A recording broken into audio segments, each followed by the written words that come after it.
Yahoo! Donc aujourd'hui je te retrouve avec l'extrême plaisir pour une nouvelle vidéo sur la chaîne et aujourd'hui on va parler de l'animé Darling in the Franxx. Donc avant de commencer je vais juste te montrer les deux images suivantes qui sont les deux prochains animés que je vais te présenter lors d'une vidéo double présentation, tout simplement parce que nous sommes sur le même genre de scénario, donc je vais les fusionner au niveau des avis tous. Voilà, parce qu'il n'y a pas beaucoup non plus de choses à raconter et je me suis dit que ça peut être plutôt sympa que je vous fasse une compilation d'avis animés. Mais pour celui-ci, comme il a une version manga et une version animée, que je sais quelques petits points sur la version manga, je vais me concentrer là-dessus, quitte à ce que la vidéo soit assez courte. Et on se retrouve très bientôt du coup pour d'autres animés. Et d'ailleurs, à savoir que le jour où je filme cette vidéo, parce qu'il y a un grand décalage normalement au moment où toi tu la vois, nous sommes le 18 novembre, pardon. Et dès ce soir ou dès demain, je pense que je vais regarder un nouveau animé, peut-être un peu plus long. Parce qu'en ce moment, j'ai enchaîné les 12-12, mais voilà. Bref, toujours est-il, au moins tu as quelques petites infos. Pour ce qui est donc de l'animé, il est disponible sur Crunchyroll en 24 épisodes de 24 minutes, bien entendu. Nous sommes sur un animé qui date de 2018. La VF est disponible depuis juillet 2019. Nous sommes dans le genre action, drame, psychologique, romance, science-fiction, pardon, surnaturel, adolescence, dystopie, démons, méca, militaire, robots, triangle amoureux. Pas forcément pour les héros, je le place comme ça, mais pas forcément chez les héros. Pour public averti, oui, car violence. L'animé est âge conseillé aux 12 ans et plus, mais on en reparle après, je vais te parler du manga. C'est tout en ce qui concerne les informations sur l'animé. À savoir, juste public averti, car violence modérée, une ou deux petites scènes, vraiment pas grand chose, de scènes de filles à moitié nues, dénudées, etc. Par contre, pour ce qui est de la version manga, attention, je tiens à préciser, je ne l'ai pas lu. Mais une abonnée m'a fait la confidence qu'elle avait fait les deux versions et que la version manga était beaucoup plus ecchi. Donc ceux qui ont envie, voilà, d'avoir du ecchi en plus, vous savez quelle version prendre. Et au point où, je pense que c'est à cause de ça, que du coup c'est aussi Notijong, parce que là c'est où j'ai cherché mes informations pour les deux, le manga est quand même âge conseillé aux 16 ans et plus. Alors que l'animé, vu qu'il n'y a quasiment rien, il est âge conseillé aux 12 ans.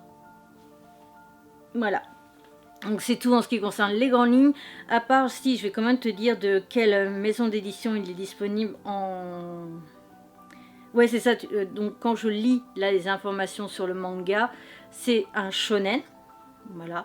Et dans les genres, il y a marqué Ichi qui n'était pas disponible du coup dans l'autre version. Il est en 8 tomes et donc oui, public averti à cause de la nudité. Voilà. Donc c'est bien du 16+, etc. Pour ce qui est donc de l'animé, l'histoire se déroule dans un univers où la Terre n'est plus qu'un immense désert balayé par les vents. Pour survivre, les humains ont bâti un écosystème mobile et immense protégé par un dôme et baptisé plantation. Mais ces structures abritant également des villes sont régulièrement menacées par des Kyoryu ou Clazosaurus. Ouais. Des créatures extrêmement dangereuses attirées par les matières forées par les plantations. Les Franxx, donc qui sont les robots en fait, unités mobiles contrôlées par 2 pilotes, sont les seules armes efficaces contre les Kyoryu. Malheureusement, elles sont rares car les pilotes sont toujours un homme et une femme, doivent être parfaitement synchronisés pour le contrôle. Et on verra, ça c'est pas vraiment un spoil, que tu peux pas choisir en fait réellement ton partenaire. C'est vraiment une question d'harmonie, parce qu'on verra qu'ils ont essayé de voir s'ils pouvaient pas échanger les groupes et ça marche pas. Ça spoil pas, hein, mais voilà. Malheureusement, oui, voilà, synchronisé. Hiro, ou code 016, a été entraîné pour devenir pilote au sein de la plantation 13. Il n'a cependant jamais pu se coordonner avec sa partenaire et a perdu tout espoir, jusqu'au jour où il croise Zero Two, une étrange jeune fille mi-humaine, mi-Kyoryu, avec laquelle il est capable de piloter. Le hic, c'est que D'après la rumeur, tous les partenaires de la jeune femme décèdent au bout de 3 fois où ils utilisent le robot ensemble. Partie avis du coup sur l'animé, à savoir juste que cette partie a totalement disparu de mes fichiers, donc je suis forcément obligée de la refaire.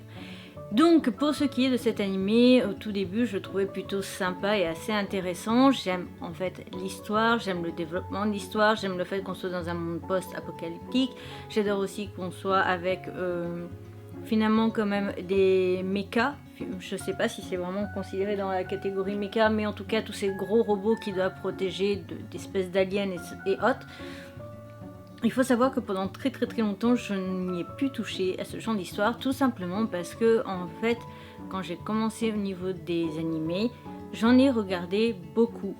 Parce qu'il y en avait un, je ne sais plus le nom, mais sur le générique, on voyait un homme avec le dos, avec une sorte de blessure dans le dos et on voyait qu'une seule aile. C'est tout ce que je sais, et je sais que c'est dans les A, si je dis pas de bêtises. Bref, il y avait ça, il y avait Sakura Wars, j'ai regardé Full Metal Panic, j'ai regardé Evangelion, j'ai regardé 2 ou 3 autres. Bref. Et donc en fait j'avais fait une overdose de ce genre d'animé où donc ce sont principalement des enfants qui sont dans des corps de robots et qui contrôlent des gros robots pour se battre, etc. Et donc tout simplement je n'en ai plus regardé. Et donc du coup j'ai fait une pause. Et là, comme j'étais dans ma liste à suivre tout simplement l'ordre alphabétique des animés en VF sur Crunchyroll, je me suis dit pourquoi pas, et puis je me suis dit aussi qu'avec le temps ça aurait pu passer. Pour ce qui est de mon avis, donc sur cet animé, j'ai vraiment aimé le scénario, j'ai aimé le principe, j'ai aimé la relation des personnages, j'ai aimé qu'il y ait plusieurs personnages clés, j'ai aimé aussi qu'on ait vraiment développé presque tout le monde super bien. Il y a quelques personnages à droite à gauche que j'aurais aimé qu'on développe un peu plus, mais sur 12 épisodes ou 13, je sais, non, 24 épisodes, pardon. On a eu le temps quand même de tous les développer un minimum, certains plus que d'autres.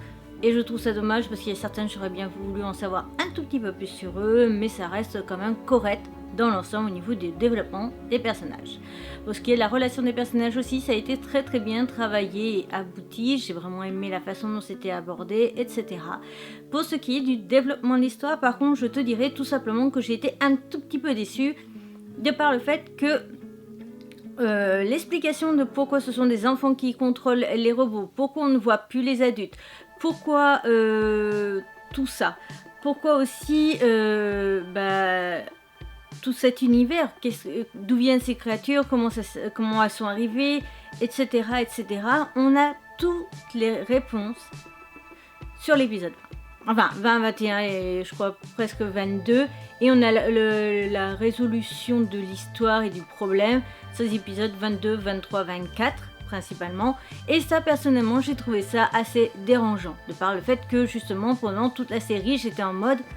Oui, mais comment ça se fait? Pourquoi? Où, quand? Enfin, tu sais, le classique où, quand, qui, comment, pourquoi? Et j'avais mes réponses que sur l'épisode 20. Je peux comprendre que ça peut être une idée de faire, mais personnellement, j'ai un petit peu du mal avec cette pratique, parce que très clairement, j'ai besoin des fois de comprendre la situation, de savoir pourquoi, comment ça s'est passé, qui, tout l'envers du décor, et j'ai un petit peu du mal qu'on ne nous explique pas, ou qu'on nous explique 30 ans après la guerre, et j'ai trouvé ça bien dommage justement au niveau de l'histoire que ça soit fait de cette façon. Après, la façon dont c'est abordé et la façon même dont on nous annonce les informations sont très logiques et collent tout à fait avec la série. Il y a une logique au moment où nous on apprend, parce que les personnages aussi vont l'apprendre en même temps que nous. On a une logique à tout ça, mais j'ai trouvé ça quand même très dommage personnellement, donc ça m'a un petit peu déçue. Pour ce qui est l'ensemble de l'aventure, j'ai vraiment surkiffé, j'ai vraiment adoré jusqu'à l'épisode 21 on va dire. Et après c'est vrai que la fin est conclue un peu trop brutalement à mon goût, et je trouve que la fin est vraiment un raccourci. Voilà, je n'en dirai pas plus, j'évite bien entendu de spoil, mais pour moi la fin est un énorme raccourci. Et il y a quelques informations où je n'ai pas eu mes réponses, et je trouvais ça assez dommage personnellement. Donc cette vidéo avis sur Darling in the Franxx est donc à présent terminée. J'espère de tout mon cœur que cette vidéo t'aura plu. J'ai oublié de dire, mais bien entendu, j'adore le couple principal. Je te retrouve donc bientôt pour une nouvelle aventure. Je te retrouve très vite pour la présentation de nouveaux animés. D'ailleurs, pour le mois de décembre, tu vas en avoir pas mal parce que tout simplement, pendant le mois de décembre, j'en ai regardé beaucoup. J'avais le temps que de regarder des animés et pas de lire des mangas. Donc tu vas en avoir plutôt pas mal pendant le mois de décembre. Et en janvier, ça devrait se rééquilibrer aussi avec des dramas. Voilà, sur ce, on se retrouve bientôt pour une nouvelle aventure. Bye bye!